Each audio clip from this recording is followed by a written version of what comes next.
Now, sometimes you want to let one single plant have its hero moment. I have a saying, one day when I grow up, I want to get, I want to be. And one thing I really wanted to get was one of these. Okay, so this was gift from me to me and me to me, and it's taken all my pocket money for many, many months, but this is a variegated Monstera. Now, it is what we call an ornamental plant, a collector's plant. So, like, you're not going to take this plant and just shove it in the garden. No, it needs a special place. It needs somewhere to be admired, and you can watch it, you can pay attention to it, you can even give it a name. So, what is an ornamental plant? Now, you can look it up in the dictionary, you can Google it, but bottom line is, it's a plant that you admire. It's a plant either for its structure, for its beauty, and it really all is in the eye of the beholder. So it requires a special mix. Absolutely. We're not using any old potting soil for this, and I'm going to be using my ornamental mix. Now, very important because we want the right stuff in there. So let's get started. Right, guys, so let's talk about the ornamental mix.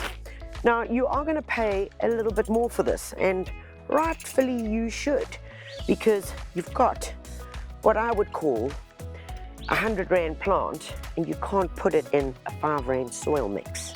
And the great thing about this mix is that you can use it for clivias, you could use it for azaleas as well, any of those plants that kind of fall into that collector's mix. Now, let's take a look at what we've got in here. So, importantly, first off, it's really got some weight. Apparently it's about 13 kgs. I'm not going to hold it or weigh it. But what is important for me is this. You notice when I grab it and I form a shape, that it actually holds the shape. And that says to me that it's really got a good amount of moisture and it's got a very good amount of organic content. If there wasn't broken down organic content and it was simply just pieces of bark, it would not form a shape. And that is critical. So inside here is a mix which has soil in it, composted bark. It also has some added fertilizer in it, and there are bits of perlite and bits of vermiculite as well. So all in all, we're looking at quite a heavy mix, which will be good for containers. Even if you were planting your special plant in the ground, you could also use this to help the soil. And of course, when you're helping the soil, you're helping the plant. So let's get this into a trug to make life a whole lot easier. For a beautiful plant like this, we need a sexy, hot, amazing, glazed terracotta pot. Look at this color. I love the blue and how it's going to work with the white and the variegation. This is a solid pot, guys. This is an investment. The great thing about this one is incredible drainage holes, which makes me unduly happy because I know then that this plant is going to be completely happy. Remember, when we're dealing with such big drainage holes, and any drainage holes for a matter of fact, that we do want to put something at the bottom to stop the soil from falling out. So bits of shade cloth are in, and now I am being a bit over pedantic here. Just the shade cloth would be fine, but I'm also going to take a few pieces of terracotta, broken terracotta pot, and I'm also going to place those there. Why? I just don't know, because I'm very, very protective over this plant. Can you see? Right, so yeah, I'm just taking extra caution here. And in they go, and you can see I've just popped them over because they're rounded, okay? Because they are rounded, they will never sit flat and will never stop water from actually moving through. And that's the great thing about using a broken terracotta pot here and there. Perfect. Using the trug to pour our ornamental mix in is way easier than fighting with the bag. And you will notice that I've filled the pot to about 1/3 of the fullness of the pot. And all we're gonna do is just jiggle it around a bit and make sure that we've got a good level surface. Right, now we're ready to get our beautiful plant in. Now, it's in a plastic pot, but now when we get it out, remember, you are never going to grab it by its ears. Nobody likes to get pulled by its ears, okay? So ideally what we're going to do is I'm going to take this guy, I'm going to put him over here, all right? Put him over here, and I'm going to squeeze this pot as much as I can. Squeeze it. If I need to use the little garden fork, then absolutely use it to wiggle it out, because the idea when transplanting is not to like shake off as much soil as possible. The idea is to try and keep as much soil intact around the roots as possible. Wiggle, wiggle. You can see the roots are not that firm. And I'm going to tip it over now and keep my hand here, because in that way you will just hold the soil and just give it a bit of support. Okay, so here we go. Let's see what happens. Come on, baby. Ha, oh caramba, here she comes. And do you see, by simply just holding it there, if I didn't have that there, this would have split apart completely. Now here are the roots that I'm really interested in. These are the feeder roots. These are the new roots. Look at that, beautiful white roots. Whenever you see this in a pot, you know you've chosen well.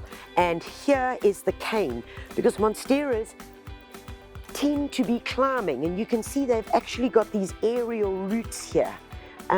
So that we want to look after, because in nature they grow up trees in the forest, and those roots actually help as anchors. And you'll notice they've got quite a thick fleshiness around them, and that means that they are tough, and they can also absorb moisture, plus like little geckos. Okay, so right, let's take this baby and get him in there.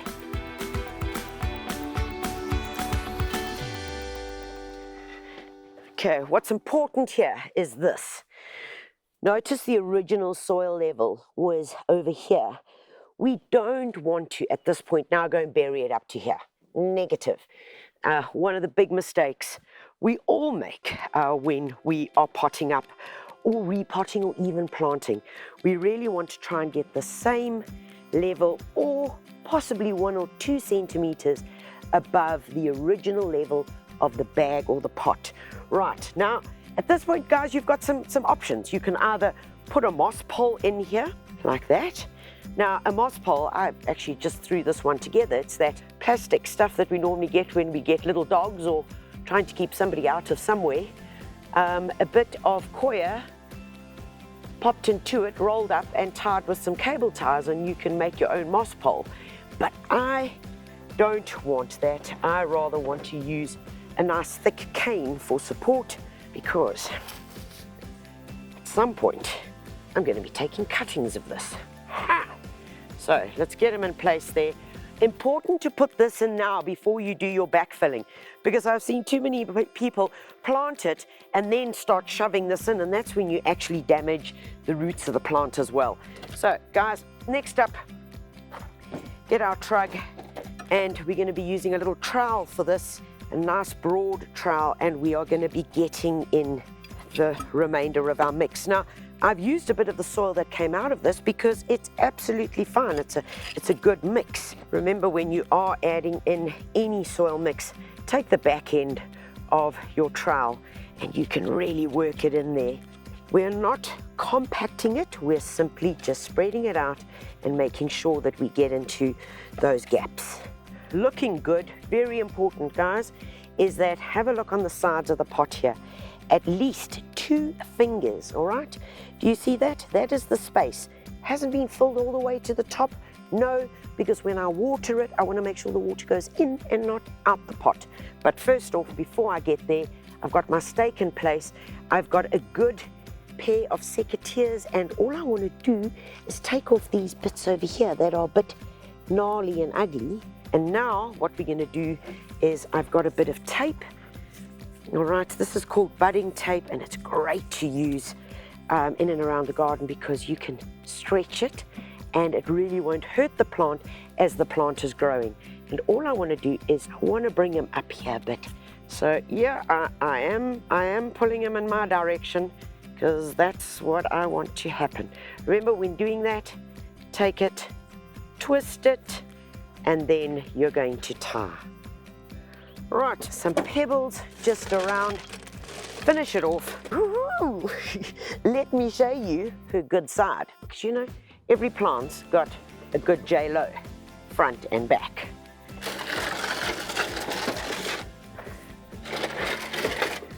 Oh, you beauty, man. Flash bomb. And finally, all I need to do is give it a real good drink of water.